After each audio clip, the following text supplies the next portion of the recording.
ओम शांति। आज की मुरली है 18/2/2025। मीठे बच्चे, तुम्हारी फर्ज अदाई है घर घर में बाप का पैगाम देना। कोई भी हालत में युक्ति रचकर बाप का परिचय हरेक को अवश्य दो। आज का प्रश्न है, तुम बच्चों को किस एक बात का शौक रहना चाहिए? उत्तर है, जो नई नई पॉइंट्स निकलती है उनको अपने पास नोट करने का शौक रहना चाहिए, क्योंकि इतनी सब पॉइंट्स याद रहना मुश्किल है। नोट्स लेकर फिर कोई को समझाना है, ऐसे भी नहीं कि लिखकर फिर कॉपी पढ़ी रहे। जो बच्चे अच्छी रीति समझते हैं उन्हें नोट्स लेने का बहुत शौक रहता है।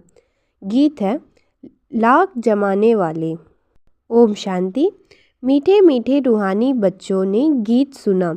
रूहानी बच्चे, यह अक्षर एक बाप ही कह सकते हैं। रूहानी बाप बगैर कभी कोई किसको रूहानी बच्चे कह नहीं सकते। बच्चे जानते हैं सब रूहों को एक ही बाप है, हम सब भाई भाई हैं। गाते भी हैं ब्रदरहुड, फिर भी माया की परिवेशता ऐसी है जो परमात्मा को सर्वव्यापी कह देते हैं, जो फादरहुड हो पड़ता है। रावण राज्य पुरानी दुनिया में ही होता है, नई दुनिया में राम राज्य अथवा ईश्वरीय राज कहा जाता है। यह समझने की बातें हैं। दो राज्य ज़रूर है, ईश्वरीय राज और आसुरी राज, नई दुनिया और पुरानी दुनिया। नई दुनिया ज़रूर बाप ही रचते होंगे। इस दुनिया में मनुष्य नई दुनिया और पुरानी दुनिया को भी नहीं समझते हैं, गोया कुछ नहीं जानते हैं। तुम भी कुछ नहीं जानते थे, बेसमझ थे। नई सुख की दुनिया कौन स्थापन करता है? फिर पुरानी दुनिया में दुख क्यों होता है? स्वर्ग से नरक कैसे बनता है? यह किसी को भी पता नहीं है। इन बातों को तो मनुष्य ही जानेंगे ना। देवताओं को चित्र भी है तो ज़रूर आदि सनातन देवी देवताओं का राज्य था। इस समय नहीं है, यह है प्रजा का प्रजा और राज्य। बाप भारत में ही आते हैं। मनुष्यों को यह पता नहीं है कि शिव बाबा भारत में आकर क्या करते हैं। अपने धर्म को ही भूल गए हैं। तुमको अब परिचय देना है त्रिमूर्ति और शिव बाप का। ब्रह्मा देवता, विष्णु देवता, शंकर देवता कहा जाता है। फिर कहते हैं शिव परमात्माए नमः। तो तुम बच्चों को त्रिमूर्ति शिव का ही परिचय देना है। ऐसी सर्विस करनी है। कोई भी हालत में बाप का परिचय सबको मिले तो बाप से वर्षा ले लेवें। तुम जानते हो हम अभी वर्षा ले रहे हैं और भी बच्चों को वर्षा लेना है। हमारे ऊपर फर्ज अदाई है घर घर में बाप का पैगाम देने का। वास्तव में मैसेंजर एक बाप ही है। बाप अपना परिचय तुमको देते हैं, तुमको फिर औरों को बाप को परिचय देना है, बाप की नॉलेज देनी है। मुख्य है त्रिमूर्ति शिव। इनका ही कोट ऑफ आर्म्स भी बनाया है। गवर्नमेंट इनका यथार्थ अर्थ नहीं समझती है, उसमें चक्र भी दिया है चरखे मिस्ल, और उसमें फिर लिखा है सत्यमेव जयते। इनका अर्थ तो निकलता नहीं, यह तो संस्कृत अक्षर है। अब बाप तो है ही त्रुत, वह जो समझाते हैं उसमें तुम्हारी विजय होती है सारे विश्व पर। बाप कहते हैं मैं सच कहता हूँ, तुम इस पढ़ाई से सच सच नारायण बन सकते हो। वो लोग क्या क्या अर्थ निकालते हैं वह भी उनसे पूछना चाहिए। बाबा तो उनके प्रकार से समझाते हैं। जहाँ जहाँ मेला लगता है वहाँ नदियों पर भी जाकर समझाओ। पतित पावन गंगा तो हो नहीं सकती, नदियाँ सागर से निकलती है, वह है पानी का सागर, उनसे पानी का नदियाँ निकलती हैं। ज्ञान सागर से ज्ञान की नदियाँ निकलेंगी। तुम माताओं में अब ज्ञान है, गौमुख पर जाते हैं, उनके मुख से पानी निकलता है, समझते हैं यह गंगा का जल है। इतने पढ़े लिखे मनुष्य समझते नहीं कि यहाँ गंगा जल कहाँ से निकलेगा। शास्त्रों में ही कि बाण मारा और गंगा निकल आई। अब यह तो है ज्ञान की बातें, ऐसे नहीं कि अर्जुन ने बाण मारा और गंगा निकल आई। कितना दूर दूर तीर्थों पर जाते हैं, कहते हैं शंकर की जटाओं से गंगा निकली। जिसमें स्नान करने से मनुष्य से परी बन जाते हैं, मनुष्य से देवता बन जाते हैं। यह भी परी मिसल है ना। अब तुम बच्चों को बाप का ही परिचय देना है, इसलिए बाबा ने यह चित्र बनवाए हैं। त्रिमूर्ति शिव के चित्र में सारी नॉलेज है। सिर्फ उन्हों के त्रिमूर्ति के चित्र में नॉलेज देने वाले शिव का चित्र नहीं है, नॉलेज लेने वाले का चित्र है। अभी तुम त्रिमूर्ति शिव को के चित्र पर समझते हो, ऊपर है नॉलेज देने वाले। ब्रह्मा को उनसे नॉलेज मिलती है जो फिर फैलाते हैं। इसको कहा जाता है ईश्वर के धर्म के स्थापन की मशीनरी। यह देवी देवता धर्म बहुत सुख देने वाला है। तुम बच्चों को अपने सत्य धर्म की पहचान मिली है। तुम जानते हो हमको भगवान पढ़ाते हैं। तुम कितना खुश होते हो। आप कहते हैं तुम बच्चों की खुशी का पारावर नहीं होना चाहिए, क्योंकि तुम्हें पढ़ने वाले स्वयं भगवान हैं। भगवान तो निराकार शिव हैं, ना कि श्री कृष्ण। आप बैठ समझाते हैं सर्व का सद्गति दाता एक है। सद्गति सतयुग को कहा जाता है, दुर्गति कलयुग को कहा जाता है। नई दुनिया को नई, पुरानी को पुरानी ही कहेंगे। मनुष्य समझते हैं अभी दुनिया को पुराना होने में 40,000 वर्ष चाहिए। कितना मूझ पड़े हैं। सिवाय बाप के इन बातों को कोई समझ ना सके।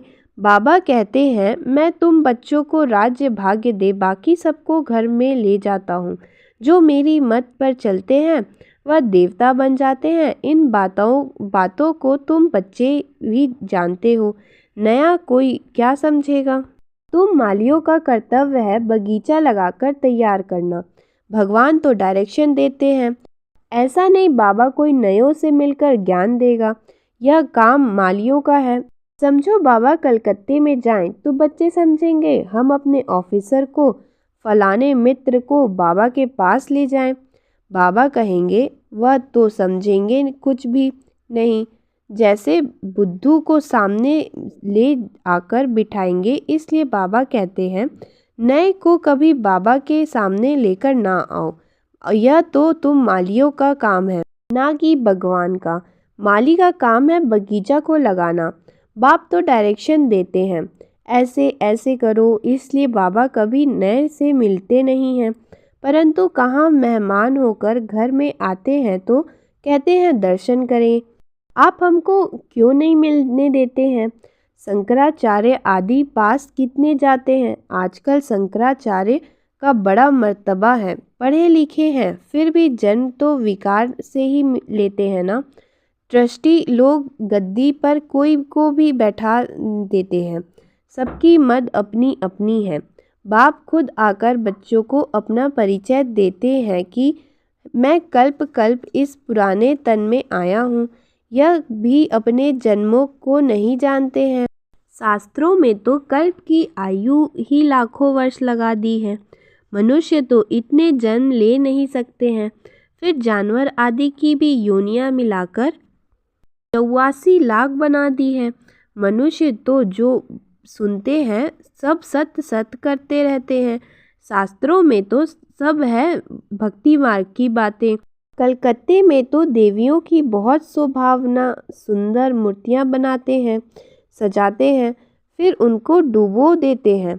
यह भी गुड़ियों की पूजा करने वाले बेबीज ही ठहरे, बिल्कुल इनोसेंट। तुम बच्चे तुम जानते हो यह है नर्क। स्वर्ग में तो अथाह सुख थे। अभी भी कोई मरता है तो कहते हैं फलाना स्वर्ग पदार्थ तो ज़रूर कोई समय स्वर्ग था, अब नहीं है। नर्क के बाद फिर ज़रूर स्वर्ग आएगा। इन बातों को भी तुम जानते हो। मनुष्य तो रिंचक भी नहीं जानते, तो नया कोई बाबा के सामने बैठ क्या करेगा। इसलिए माली चाहिए तो पूरी परवरिश करे। यहाँ तो माली भी ढेर के ढेर चाहिए। मेडिकल कॉलेज में कोई नया जाकर बैठे तो समझेगा कुछ भी नहीं, यह नॉलेज भी है नहीं। बाप कहते हैं मैं आया हूँ सबको पावन बनाने। मुझे याद करो तो पावन बन जाएंगे। इस समय सब है तमो प्रधान आत्माएं। सब तो कह देते हैं आत्मा सो परमात्मा, सब में परमात्मा है। तो बाप थोड़े ही बैठ ऐसो के माथा मारेंगे। यह तो तुम मालियों का काम है, कांटों को फूल बनाना। तुम जानते हो, भक्ति है रात, ज्ञान है दिन। गाया भी जाता है ब्रह्मा का दिन, ब्रह्मा की रात। प्रजापिता ब्रह्मा के तो ज़रूर बच्चे भी होंगे ना। कोई को इतना भी अक्ल नहीं जो पूछे कि इतने ब्रह्मा कुमार कुमारियाँ हैं, इनका ब्रह्मा कौन है। अरे प्रजापिता ब्रह्मा तो मशहूर है, उन द्वारा ही ब्रह्मांड धर्म स्थापना होता है। कहते भी हैं ब्रह्मा देवताय नमः। बाप तुम बच्चों को ब्राह्मण बनाए फिर देवता बनाते हैं। जो नई नई पॉइंट्स निकलती हैं, इनको अपने पास नोट करने का शौक बच्चों में रहना चाहिए। जो बच्चे अच्छी रीति समझते हैं, इन्हें नोट्स लेने का बहुत शौक रहता है। नोट्स लेना अच्छा है क्योंकि इतनी सब पॉइंट्स याद रहना मुश्किल है। नोट्स लेकर फिर कोई को समझाना है, ऐसे नहीं कि लिखकर फिर कॉपी पड़ी रहे। नई नई पॉइंट्स मिलती रहती है तो पुरानी पॉइंट्स की कॉपियाँ पड़ी रहती हैं। स्कूल में भी पढ़ते जाएंगे, पहले दर्जे वाली किताबें पड़ी रहती हैं। जब तुम समझाते हो तो पिछाड़ी में यह समझाओ कि मन मना भव। बाप को और सृष्टि चक्र को याद करो। मुख्य बात है मामेकम याद करो। इसको ही योग्य अग्नि कहा जाता है। भगवान है ज्ञान का सागर, मनुष्य है शास्त्रों का सागर। बाप कोई शास्त्र नहीं सुनाते हैं, यह भी शास्त्र सुनाए तो बाकी भगवान और मनुष्य में फ़र्क क्या रहा। बाप कहते हैं इन भक्ति मार्ग के शास्त्रों का सार है, तुमको समझाता हूँ। वह मुरली बजाने वाले सर्प को पकड़ते हैं तो उसके दांत निकाल देते हैं। बाप भी विष पिलाना तुमसे छुड़ा देते हैं। इसी विष से ही मनुष्य पतित बने हैं। बाप कहते हैं इनको छोड़ो, फिर भी छोड़ते नहीं हैं। बाप गोरा बनाते हैं फिर भी गिरकर काला मुंह कर देते हैं। बाप आए हैं तुम बच्चों को ज्ञान चिंता पर बिठाने। ज्ञान चिंता पर बैठने से तुम विश्व के मालिक जगत जीत बन जाते हो। अच्छा, मीठे मीठे सिखी लदे बच्चों प्रति माता पिता बाप दादा को याद प्यार और गुड मॉर्निंग। रूहानी बाप की रूहानी बच्चों को नमस्ते। धारणा के लिए मुख्य सार है, सदा खुशी रहे कि हम सत धर्म की स्थापना के निमित्त हैं। स्वयं भगवान हमें पढ़ाते हैं। हमारा देवी देवता धर्म बहुत सुख देने वाला है। दूसरा, माली बन कांटों को फूल बनाने की सेवा करनी है। पूरी परवरिश कर फिर बाप के सामने लाना है, मेहनत करनी है। आज का वरदान है, पुरानी देह और दुनिया को भूलने वाले बाप दादा के दिल तख्तशीन भव। संगम युगी श्रेष्ठ आत्माओं का है ही बाप दादा का दिल तख्त। ऐसा तख्त सारे कल्प में नहीं मिल सकता। विश्व के राज्य का वह स्टेट के राज्य का तख्त तो मिलता रहेगा, लेकिन यह तख्त नहीं मिलेगा। यह इतना विशाल तख्त है जो चलो फिरो खाओ सो लेकिन सदा तख्तशीन रह सकते हो। जो बच्चे सदा बाप दादा के तख्तशीन रहते हैं, वे इस पुरानी देह व देह की दुनिया से विस्मृत रहते हैं, इसे देखते हुए भी नहीं देखते। आज का स्लोगन है, हद के नाम मान शान के पीछे दौड़ लगाना, अर्थात परछाई के पीछे पड़ना।